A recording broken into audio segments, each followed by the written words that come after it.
नमस्कार बंधुरा खाওয়া হবে জমজমাট চ্যানেলে স্বাগতম জানিয়ে আজকে রেসিপি শুরু করতে চলেছি। আজকে আমি বানিয়েছি সবজি চাটনি, মূলো, বেগুন, বড়ির দিয়ে তৈরি সবজি চাটনি। এটা হলো আমার দাদুর রেসিপিতে মায়ের কাছ থেকে শেখা একটা চাটনি, যেটা আমি খেতে খুবই ভালোবাসি আর আমার পরিবারের সকলে খেতেই ভালোবাসে। সেই চাটনি আজ বানিয়ে নিয়েছি আর সেটাই তোমাদের সাথে শেয়ার করব। কাঁচা তেঁতুল দিয়ে এটা বানানো হয়েছে, খুবই সুন্দর একটা চাটনি। তোমরা যদি না খেয়ে থাকো একবার হলেও বাড়িতে বানিয়ে এটা খেয়ে দেখো, আশা করি তোমাদের এটা ভালোই লাগবে। রেসিপিটা আমি শুরু করতে চলেছি, চলো দেখে নেওয়া যাক কিভাবে বানিয়েছি এই মূলো, বেগুন, বড়ি দিয়ে চাটনি। শীতের শুরু আর এখন মূলোর স্বাদটা সত্যি খুবই সুন্দর।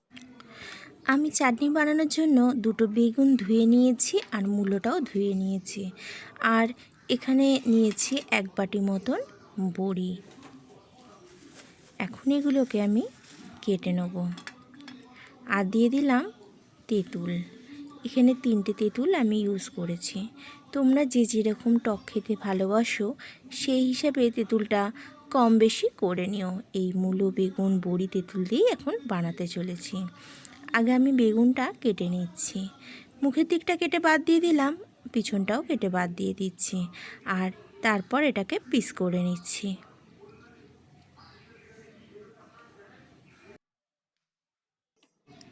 সমস্ত বেগুনটাই এইভাবে আমি কেটে নেব। একটা বেগুন কাটা হয়ে গেছে, একটা বাটির মধ্যে আমি জল নিয়ে নিয়েছি আর তার মধ্যে বেগুনগুলো ভিজিয়ে দিচ্ছি। আমি দ্বিতীয় বেগুনটা এই একইভাবে কেটে নেব। এখন আমি মূলোটা কেটে নিচ্ছি। মূলোর গাটা একটা ছুরি দিয়ে ভালো করে একটু চেঁচে নিচ্ছি।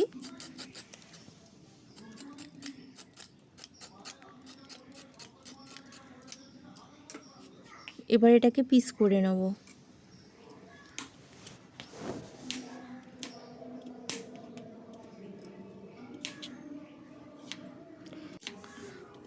এটাকে খুব বেশি মোটা করেও কাটবো না, আবার পাতলা করেও কাটবো না, একটা মিডিয়াম সাইজ রেখেই এগুলোকে আমি কেটে নিলাম।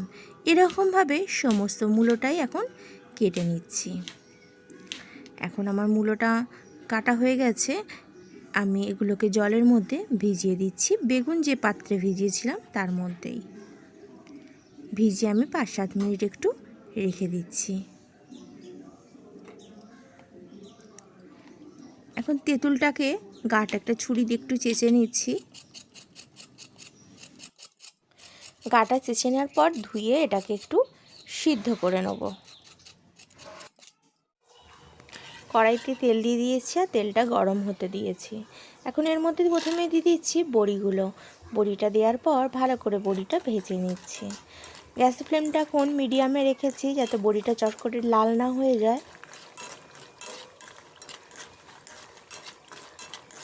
মিডিয়াম ফ্লেমে রেখেই বড়িটা আমি হালকা ব্রাউন কালার করে ভেজে নিলাম।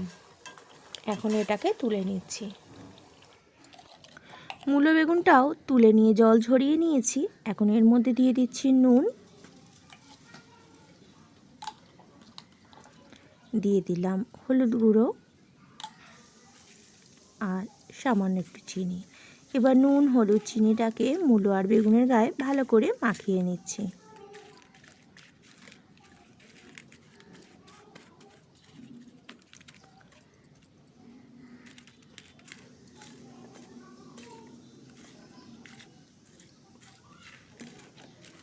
মাখানো হয়ে গেছে। এদিকে গ্যাসের মধ্যে কড়াই বসিয়ে দিয়েছি আর তাতে ফোড়নের জন্য দিলাম 2টো শুকনো লঙ্কা, দিলাম 1 চামচ মতন কালো সর্ষে আর 1 চামচ 5 ফোড়ন।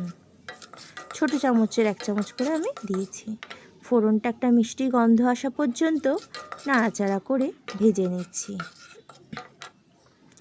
ফোড়নে এখন গন্ধ বেরোচ্ছে, আমি এর মধ্যে প্রথমে দিলাম মূলোটা দেওয়ার পর একটু ভেজে নেব মূলোটা। আর মূলো ভাজলে একটা সুন্দর স্বাদ ও গন্ধ আসে। মূলোটা একটু নাড়াচাড়া করে ভেজে নিচ্ছি।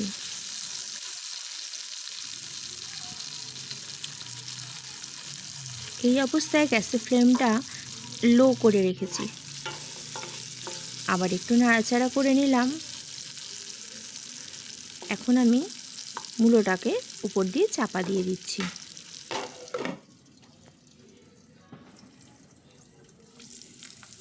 দেখো মূলোর কালারটাও চেঞ্জ হয়ে এসছে আর মূলোটা হালকা নরম হয়ে গেছে।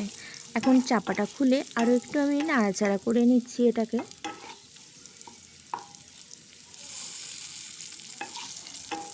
মূলোটা হালকা নরম হয়ে গেছে।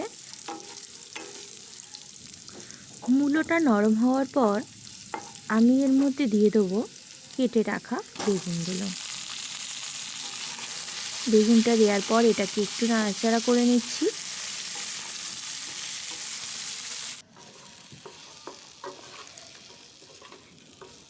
মিনিট 3 মতন একটু নাড়াচাড়া করে নিলাম।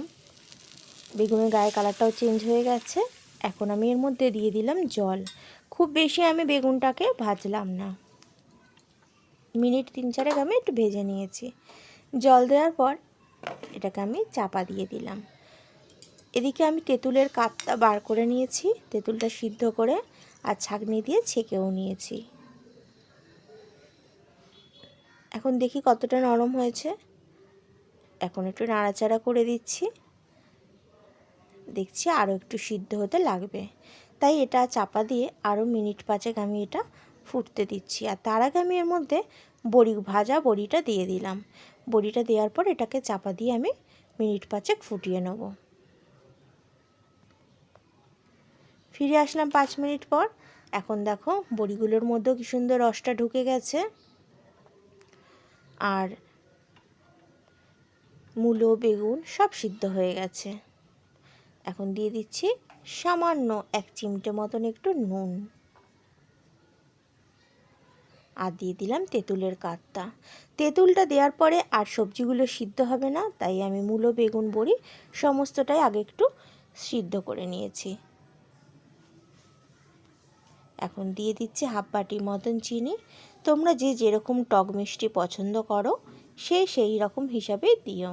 আমি এখানে আমার স্বাদ মতন মিষ্টি দিয়ে নিচ্ছি। এখন এটা ফুটতে শুরু করেছে আর ভালো মতন রেডিও হয়ে গেছে। আর এটা 2-3 মিনিট আমি ফুটিয়ে নেব। নেওয়ার পর এটাকে সার্ভিং প্লেটে আমি নামিয়ে নেব। এখন সার্ভিং বলে নামানো হয়ে গেছে।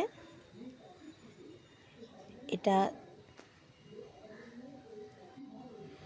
আমি নামিয়ে নেওয়ার পর এটাকে 2 ঘন্টা মতন চাপা দিয়ে রেখে দিয়েছিলাম। আর চাপা দিয়ে রাখার ফলে দেখো বড়িগুলো কত সুন্দরভাবে ফুলে রস ঢুকে বড় বড় হয়ে গেছে। আর এটা যখন খাবে বড়িগুলো মুখে পড়লে যা অপূর্ব লাগবে না। আর চাটনিটাও সমস্ত সবজিগুলোর মধ্যে এখন রস ঢুকে গেছে আর এটা বেশ মজাদার খেতেও হয়েছে, টেস্টি। মূলো বেগুন সবার মধ্যে রস ঢুকে যাওয়ার পর বড়িগুলো দেখো কত সুন্দর লাগছে দেখতে। আর সত্যি একবার হলো এই চাটনিটা বাড়িতে বানিয়ে খেয়ে দেখো, আশা করি খুবই ভালো লাগবে। এটা একটা পুরনো দিনের রান্না, যেটা পুরনো দিনে খুব বেশি খেয়ে থাকতো। দাদুর রেসিপিতে মায়ের কাছ থেকে শেখা এই মূলো বেগুন বড়ির চাটনি আমার তো ভীষণ প্রিয়। এটা আশা করি তোমাদেরও খুবই ভালো লাগবে। ভিডিওটি সম্পূর্ণ দেখার জন্য শুরু থেকে শেষ পর্যন্ত তোমাকে জানাই অনেক অনেক ধন্যবাদ। পাশে থেকো। যারা নতুন আমার চ্যানেলে আজ বন্ধু হলে